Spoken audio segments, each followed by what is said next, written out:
Hi, friends. Welcome back to Daily English Talk. Hey everyone, I'm Tom and this is Lily, and we are your English learning friends. If you want the transcript, vocabulary, And a slow audio version, check the join button below.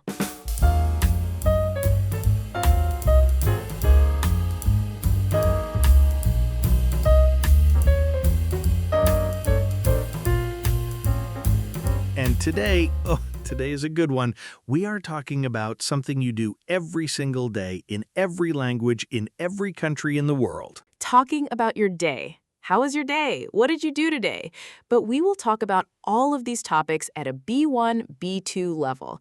These are some of the most common questions in English, and today you are going to answer them like a natural English speaker. That's right. By the end of this episode, you will have the vocabulary, the phrases, and the confidence to describe your whole day in English. Morning, afternoon, evening, all of it. And we are going to make it fun, as always. So if you are new here, welcome. Hit that subscribe button because we upload a new English lesson every single day. Every single day. We do not sleep, Lily. We just make English lessons. Honestly, that feels true sometimes. Okay, before we dive in, we have a question for you. Here is today's question. Earlier this week, I had a really terrible morning. I mean, everything went wrong. And Lily, she had the opposite. She had a perfect morning. That's true. It was a very good morning. Must be nice. So the question is this: what do you think happened to Tom on his terrible morning? Think about it while you listen today. We will tell you the full story, and at the end, you can see if you guessed right. And leave your answer in the comments. We love reading them. It was a morning I will never forget. Not in a good way. Okay, let's get into it. So, Tom, let's just talk real talk. Tell me about your morning this week, the terrible one. Okay, so Tuesday morning, I woke up and the first thing I did was look at my phone. My alarm had not gone off. I overslept by 40 minutes. No! Yes, I jumped out of bed. I rushed to the bathroom. I had the fastest shower of my entire life. I think it was 30 seconds long. I threw on my clothes. I grabbed my bag. I ran out the door. And then? And then I realized I had forgotten my keys inside and the door had locked behind me. Tom! Yeah, I had to call my neighbor. I stood outside for 20 minutes in my wet hair, waiting for her to bring the spare key. It was cold, it was embarrassing, and I had completely missed breakfast. Oh, that is awful. I'm sorry, but also that is a little bit funny. It is very funny now. It was not funny then. Okay, so my morning on Tuesday was completely different. I woke up before my alarm, which almost never happens. I had time to make coffee slowly, like properly slowly. I sat by the window, I drank my coffee, I watched the street outside for a few minutes. It was so peaceful. I hate you a little bit right now. I then had a proper breakfast, I got dressed without rushing, and I even left the house 5 minutes early. 5 minutes early. I didn't even know that was possible. It happens once in a while. Tuesday was clearly your day and not mine. Your day is coming, Tom. Your day is coming. I hope so. Okay, so you just heard Tom and me talking about our mornings, and you probably noticed we used the past simple tense a lot. That is the main grammar tool for talking about your day. Talking about your day means talking about things that are finished, things that already happened, so we use past simple. For example, I woke up at 7. I had breakfast. I went to work. I came home. Simple, right? And for negative sentences, we use did not, or the short form, didn't. For example, I didn't sleep well. I didn't have time for breakfast. Tom didn't remember his keys. Unfortunately true. And for questions, we use did. What did you do today? Did you have a good day? Did anything interesting happen? One more thing. When you are telling a story about your day, you can use sequence words to make it flow naturally. Words like first, then, after that, later, and finally. So instead of just listing, you tell a little story. First, I woke up. Then, I made coffee. After that, I got ready. Later, I went to work. Finally, I came home and relaxed. It sounds so much more natural. And that is exactly what fluent English speakers do. They don't just list, they tell. Okay, now let's look at specific vocabulary and phrases for each part of the day. We are going to go from morning to night, and Tom and I are going to share real stories for each one. Let's start with the morning. Here are some common phrases. I woke up early. I woke up late. I overslept. I hit the snooze button. I got up right away. Tom, did you hit the snooze button on Tuesday? Ugh, no, my alarm never went off, which is even worse than hitting snooze. More morning phrases. I had breakfast. I skipped breakfast. I made coffee. I got dressed. I got ready. I left the house. And here's a useful one.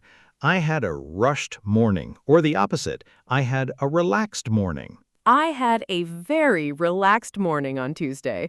Tom had a very rushed morning. Psst, that is one way to say it. Here's a personal story for you. A few months ago, I was visiting my sister in another city. I had to catch a very early train, 6 in the morning, and I had set my alarm, but I set it for 6 in the evening by mistake. No! I woke up naturally at 5:50, 10 minutes before the train. I threw everything in my bag. I ran out in my pajamas practically. I did not have breakfast. I did not have coffee. I got to the station with literally 2 minutes to spare. In your pajamas. Almost in my pajamas. I had managed to put on a coat at least. That counts. That counts as getting dressed. Okay. Afternoon phrases. I had lunch. I ate at my desk. I went out for lunch. I had a meeting. I finished a project. I was really busy.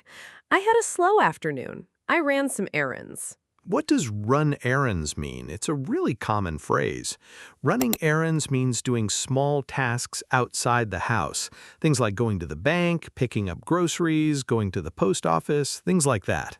For example, after lunch, I ran some errands. I went to the supermarket and picked up some things for dinner. Here's another useful phrase. I had a productive afternoon. That means you got a lot done. Or the opposite, I had an unproductive afternoon. That means you didn't get much done. Maybe you were distracted.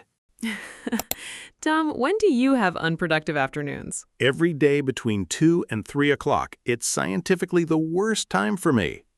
He's not wrong, actually. That afternoon slump is real. Last week, I had a really productive morning. I got so much done. And then after lunch, I sat down at my desk and just stared. We've all been there. I made a lot of tea. That was my contribution to the afternoon. Evening phrases. I got home. I came home. Tired. I cooked dinner. I ordered takeaway. I watched TV. I went for a walk. I called a friend. I read a book. I went to bed early. I stayed up late. And some more. I had a quiet evening. I had a busy evening. I needed to wind down. Wind down means to relax after a long day. For example, I like to wind down by reading before bed. Or I couldn't wind down. I was too stressed to sleep. Here's a story. One evening last month, I decided I was going to cook a really nice dinner. Nothing complicated, just pasta with a homemade sauce. Oh yeah? How did it go? I burned the sauce. I got distracted, I walked away, I came back, and it was stuck to the bottom of the pan, and the whole kitchen smelled like smoke.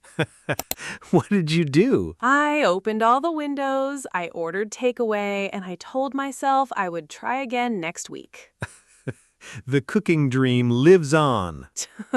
Always. Okay, Tom, your turn. Tell me about one of your evenings recently. Okay, so last Thursday, I had a really long day at work. I came home exhausted, and I just wanted to do nothing, so I cooked something simple, just eggs and toast. I sat on the sofa and I watched a documentary about deep-sea creatures for 2 hours. Random, but okay. It was fascinating. Did you know there are fish that produce their own light in the deep ocean? They glow in the dark. That is actually really cool. It was a great evening, very restful, 10 out of 10. Okay, now let's put it all together. Here are some great phrases you can use to describe your whole day when someone asks. Number 1, it was a pretty normal day to be honest. This is great for when nothing special happened. Number 2, I had a really long day. I'm exhausted. This tells people you worked hard and you were tired. Number 3, it was one of those days where everything goes wrong. This is perfect for days like my Tuesday. Number 4, actually, today was a really good day. I don't know why, I just felt great. Number 5, something funny happened to me today. Let me tell you. This is a great way to start a story. And number 6, I didn't really do much today. It was a quiet one. Perfect for lazy days. And when someone asks, how was your day, you don't have to just say fine or good. You can say, pretty busy actually. Not bad. A bit slow. Really good actually. I've had better. It was great. I'll tell you about it later. These small answers sound so much more natural than just fine, and they invite more conversation too. Okay, let's quickly review what we learned today. First, use past simple to talk about your day. I woke up, I had lunch, I came home. Second, use sequence words to make your story flow. First, then, after that, later, finally. Third, we learned morning vocabulary. Overslept, had a rushed morning, got ready. Afternoon vocabulary. Ran errands, had a productive afternoon, had lunch at my desk. Evening vocabulary. Wound down, stayed up late, had a quiet evening. And finally, natural phrases for answering, how was your day? Things like, it was one of those days. I had a pretty good one. Something funny happened to me. Practice tip. Tonight, before you go to sleep, describe your day in English, just to yourself, even 3 or 4 sentences. First, I woke up, then I had breakfast. After that, I went to work. It gets easier every single time you do it. The more you practice, the more natural it feels. That's how fluency works. Okay, do you remember the question from the beginning? We asked, what do you think happened to Tom on his terrible Tuesday morning? And now you know the full story. I overslept, I rushed, I got locked out of my own house, I stood in the cold with wet hair waiting for my neighbor, and I missed breakfast completely. Aw, it was a rough morning. It really was. But hey, at least I made it eventually, just very, very late and very, very hungry. Let us know in the comments. Did you guess what happened? And tell us about your own worst morning. We would love to hear your stories. And if this lesson helped you, please give it a thumbs up. It really does help more people find us. And subscribe to Daily English Talk because we upload a brand new English lesson every single day. Every morning, new content right here waiting for you. We'll see you in the next one. Bye for now. Take care, everyone.